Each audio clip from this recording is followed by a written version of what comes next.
In order to improve at something, you must be challenged by it. For if you are not challenged, there is no motivation to grow. And if there's no motivation, action will not be taken. And without action, there will be no change. So, to ensure that you and your fellow prisoners are properly prepared for the more difficult levels that wait you further down into the complex, we're going to turn up the difficulty a few notches.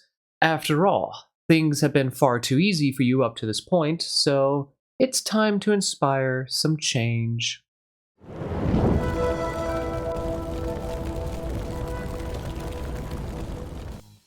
Hello everyone, Professor Scaly here, and welcome to the alternate R5B1 level guide.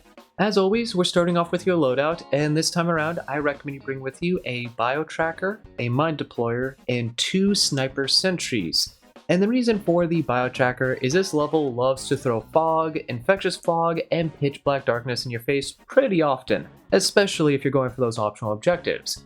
So since your sight is going to be hindered a fair amount, and there'll also be a decent amount of scouts in this level, it will be nice to have a bio tracker with us. We're also running 2 sniper sentries, which benefit from bio tracker symbiosis, which is just another good reason to bring a bio tracker with you. As for the mine deployer, this will be helping us out a little bit during the main objective portion, as we will have a few alarm doors we're going to have to make our way through. And while it doesn't help out all that much during the overload objective, as that is just a reactor startup sequence and mines aren't really the best for reactors, it will help out tremendously for the secondary objective, as we are going to have to deal with 3 separate blood doors. And last but not least, when it comes to the sniper sentries, these are going to help us out a little bit during the main objective portion, as again, there are some alarms we're going to have to deal with, but they're really going to come in handy during the overload objective when we're dealing with that reactor. Now, sniper sentries have received a fair amount of nerfs since the good old days, but I still feel like these are the best type of sentries for this level, since that reactor tends to spawn in a lot of powerful enemies like chargers, giant strikers, hybrids, and even giant chargers. And things like auto sentries, burst sentries, or shotgun sentries aren't really going to do nearly as much work as the sniper sentries will. However, I will say that if you're going for a main objective only run, then by all means, feel free to swap out the sniper sentries for maybe some burst sentries or anything else, as the main objective portion of this level will require you to fight in some close quarter areas. Dropping down into the level, you'll see that your main objective is to collect a DNA sample from a specific HSU, which is always going to be located either in Zone 96 or Zone 98. And you and your teammates are going to be starting off inside Zone 92. In here, not really a whole lot to take note of, just some enemies and resources, as well as a total of 3 different security doors. One to the west to Zone 93, one to the north to Zone 97, and one to the east to Zone 94. Now, Zone 94 is ultimately where you need to go to get to your HSU. However, the security door is locked and requires a color keycard, and as you probably could already guess, that keycard will either be located to the west or up to the north. So hop onto a terminal, query that keycard, and once you know, head over to the security door and just open it up. As for the 2 side zones, they are fairly similar to each other. There will be more enemies, more resources, a single scout patrolling about, and of course, one of them will have that color keycard that you need to unlock the next security door. So go throughout the area, deal with all the enemies, and once you got everything, head back out to the security door to Zone 94, plug your keycard in, and you'll see then that there's a Class 4 alarm tied to the door. And as you can see with this map overlay, there are a few different locations enemies could spawn from. Now, obviously, you won't have the west and the north open up at this point, so you only really have to take note of one of these 2 general directions. But no matter which one of the zones you open up, there are 2 different rooms they could possibly spawn in, and also 2 different doors you can shut and mine. As for your sentries, you can just place them somewhere near the open security door, that way it's dealing with enemies as they come through, and you should be good. Once everything is set up, activate the alarm, get to work on the scans, and once everything has been taken care of, pack up your sentries and head into Zone 94. Inside Zone 94, it's going to be even more enemies and resources for you to collect. There will be another scout patrolling about somewhere in here, and there's also going to be a fog turbine, which you're definitely going to want to grab and bring with you, as well as your bulkhead door control and door to your secondary objective. Now, we don't have a bulkhead key yet, so we can't do anything with this, and even if we did have a key, we're going to want to hold off a bit, as we're going to want to deal with the overload objective first if we're going for a prisoner efficiency run. So just make your way through this zone, taking care of everything, and once you get to the far eastern side of it, you'll find a security door to Zone 95, which will just have a full team scan tied to it. And inside Zone 95 is just one big room, and in here there are going to be 2 scouts patrolling about, and a fair amount of regular chargers. But as you continue to make your way through here dealing with all of the enemies, you're going to be able to find 3 more security doors. One to the north to Zone 96, one to the east to Zone 98, and one down to the south to Zone 99. Now, you aren't able to go into that zone to 99 quite yet, but I would recommend you take the fog turbine over there and just simply leave it at the door for the time being, as we'll be making good use of it later on. As for the 2 security doors, well, you only have to head into one of them, as that's where your HSU is going to be, so if you haven't checked yet, hop onto the terminal to the zone to query it, and once you know which one it is, you can head over to that door, and then get ready to split up a little bit. Because the security doors to Zone 96 and 98 both have an error alarm tied to them. And this error alarm will spawn in 2 giant chargers roughly every 45 seconds until you finish the scan that's tied to the HSU. So make sure you go to the correct door, and once you and your team are ready to go, activate the alarm, deal with the full team scan, and then I would say have 2 people rush into the zone and start dealing with enemies and looking around for the HSU, while 2, or if you're confident, 1 person stays behind to just deal with the first 2 giant chargers, as they're always going to be coming from behind. Then the person or people who are defending can either wait to see if the next wave also spawns from behind, or they could just group up with their teammates and everybody can stay together. As for Zone 96 or 98, there are going to be a decent amount of giant strikers as well as a few regular chargers, and while there will be a good amount of resources for you to collect, what's more important is to either find the HSU itself or a terminal that you can use to ping the HSU and then immediately get over to it. Once you find the HSU, you can activate the scan that's tied to it, as it's not going to initiate anything special, and once you have all grouped up together and finished that full team scan, it's going to do a few different things. First of all, it's going to deactivate that error alarm so you don't have to worry about any more giant chargers spawning in. It is going to complete your main objective, so your extraction scan will actually appear back at the beginning of the level inside Zone 92. The door to Zone 99 back inside Zone 94 is now going to unlock, so you'll have access to it. And last but not least, the fog in the level, I believe, is going to slightly rise up, and it's going to become a whole lot more dense, making it fairly difficult to actually see if you're inside of it. So a fair amount of different things are going to occur, but overall nothing too immediate, so you can now take time and go throughout the entirety of the zone and grab any resources that you left behind or you just simply had not come across yet. Then once you have everything, you could do one of 2 things. If you're going for a main objective only run, you're just going to simply head back to Zone 92 and hop onto your extraction scan and hold out there for a little bit, as it is going to spawn in 6 regular chargers once you step into the scan. For everyone else though who wants to do a prisoner efficiency run, there's still a fair amount of stuff left to do. So we're going to backtrack into Zone 94 and head to that southern security door to Zone 99, which is now unlocked. And once we head over to it, we're going to see that it is going to have a Class 4 cluster alarm tied to it. And as you can see with this map overlay, there are once again a few different locations enemies could possibly spawn from. That western spawn is guaranteed, so the 2 doors over there, you're going to want to shut both of them and mine both of them, as they could take either of those 2 doors to get to you. And then if you went up north, you're going to want to make sure that this door right here is shut and mined, and that's really all you have to do. But if you had to go into the eastern zone for your HSU, there's a fair amount more to it, as there's more rooms that enemies could spawn from. But every single one of the doors I have highlighted, you're just going to want to make sure every single one of them is shut and mined, and that's about it. As for your sentries, I would just recommend having one positioned towards the western side of the zone, facing towards that open security door, and the second sentry can either be facing towards the north or the east, depending on which one of the 2 you actually had to open up. Once everything has been set up, you can activate the alarm and get to work on the scans, and once everything has been taken care of, deal with any of the enemies who are still left alive, go out and pack up your sentries, and then you can head into Zone 99. As for Zone 99 itself, in here there's going to be a single scout patrolling about, more regular strikers and shooters for you to deal with. There's going to be a lot of resources in here, so I recommend you utilize the 2 and 3 use packs first, and then carry the 4 and 5 use packs with you. And you're also going to be able to find your very first bulkhead key, as well as the bulkhead door control and the door to the overload objective. As for that fog turbine, just leave that by the open security door. You're not going to need this for the overload objective whatsoever, so you'll pick it up on the way back once you go for the secondary objective, and then plug your bulkhead key into the door control, do the scan for the overload door, and that will unlock the security door over to Zone 452. We're then going to head over to it and just open it up, as there's no scan or anything tied to it, and we can get started on our overload objective. Upon stepping into Zone 452, you'll see that your overload objective is to find the reactor and make sure it's fully up and operational before you leave. And that reactor terminal is always going to be located inside of Zone 455. So inside Zone 452 itself, it is going to be covered in pitch black darkness. There are going to be regular strikers and shooters in here, as well as a few regular chargers, so be cautious of them. And there's actually going to be a total of 3 scouts patrolling about. Now, there are no resources inside the zone whatsoever. You were given a lot in the previous area, but nothing in here, which means that as you're making your way through, you're going to want to be a little bit cautious. You don't have to clear out every single one of the rooms, but the rooms you are making your way through, I would recommend kill off every single one of the enemies and just continue making your way through this area until you find the security door to zone 453. This door is just going to be an open security door, no scanner or anything tied to it, and zone 453, while it's not covered in pitch black darkness for the most part, it is still going to have some charger type enemies in there, as well as no resources for you to collect whatsoever.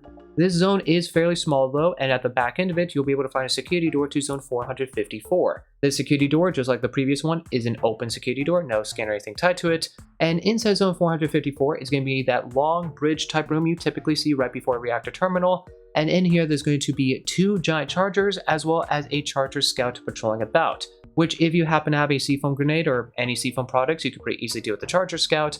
If not though, just do a coordinated melee takedown from behind if you want to risk it, or just simply shoot it in the back with a gun that's capable of one-shotting it. As for resources, there are a ton of resources inside the zone, and while you might as well go on ahead and open up every single box and locker, I would not recommend picking up and utilizing any of these resources quite yet. Because at the back end of the zone, you'll find the security door to zone 455, which is again just an open security door. And inside of zone 455, not only will you be able to find that reactor terminal, but you're also going to be able to find a ton of resources. So I would recommend that just open up all the boxes and lockers between these 2 zones, and then if you want to, you can shuffle the resources around a little bit, so all of your ammo is sort of in one general location, all of the meds are in one area, and then all of your tool refill is also in a different location. So no matter what resource you need to very quickly run over and grab halfway through the reactor, you know roughly where it is. As for this reactor itself, there's going to be a total of 7 different waves you're going to have to deal with, and every single one of the codes you need to move from one wave onto the next will be given to you for free at the end of the wave. As for defending, I typically like to do it on the bridge room itself. Usually I'll hug the left side of it near where that little cart structure is, so I have a nice little funnel right there in front of me, and also I have a little bit of cover I can get behind in case there's a lot of ranged enemies. As for the waves themselves, wave 1 is just going to consist of regular strikers and shooters as well as a few giant strikers. Wave 2 will be similar, although we're now going to start seeing hybrids in the mix. Wave 3 is going to keep it the exact same, although we are going to start seeing more giants and hybrids than we did in the previous waves.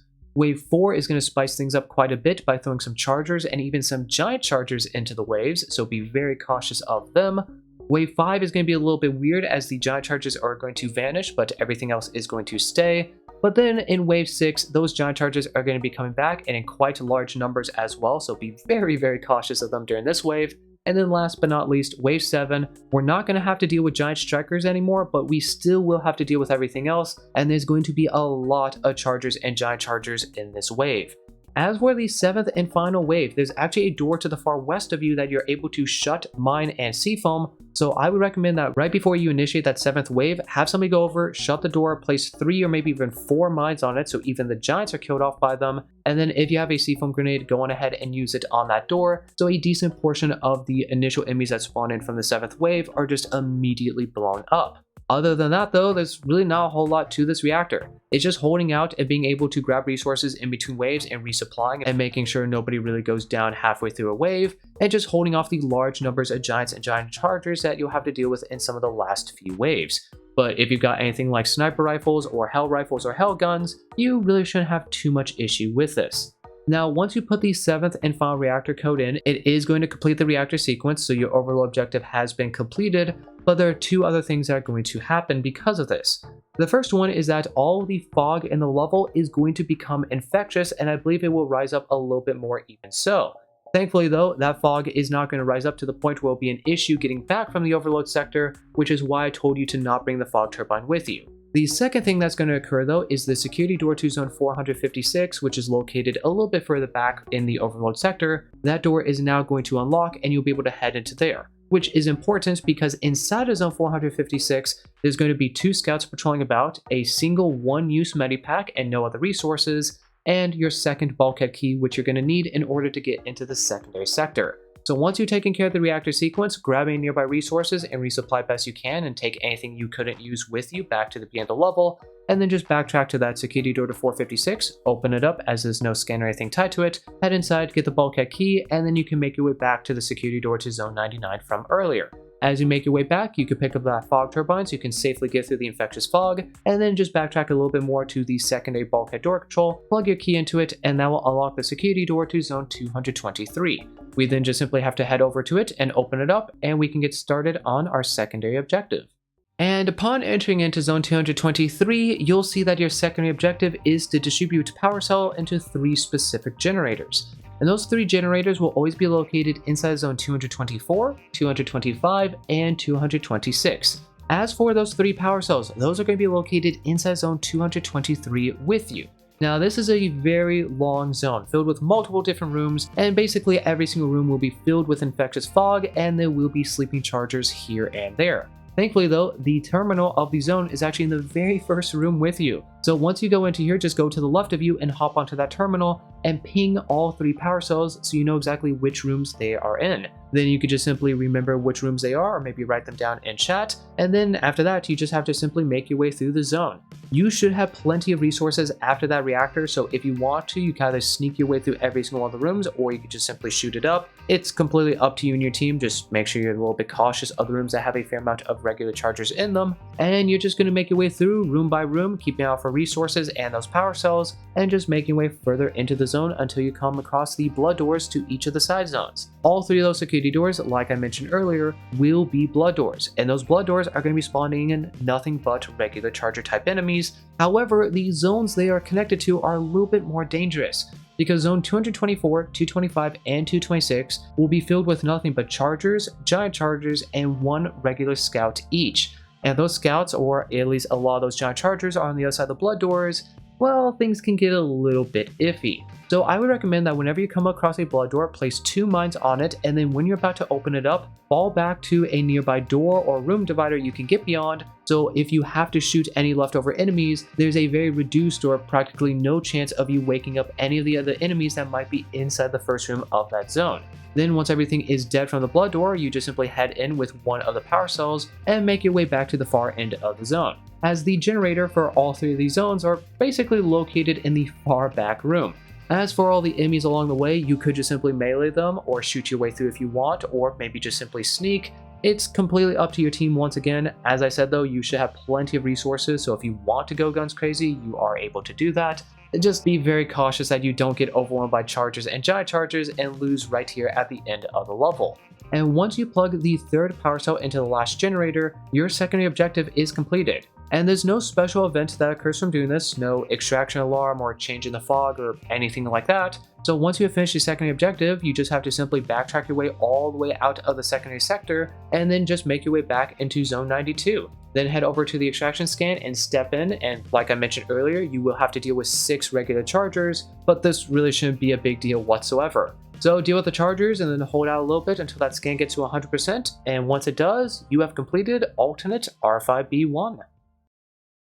And that's all there is to it. Alternate R5B1 is a level full of surprises. It's the first B tier mission of the rundown, and yet we're already facing giant chargers, lengthy reactors filled with powerful enemies, error alarms, scouts galore, and infectious fog-filled zones. If this is your very first time ever playing this level, you more than likely will be caught off guard by how many difficult things are already thrown at you.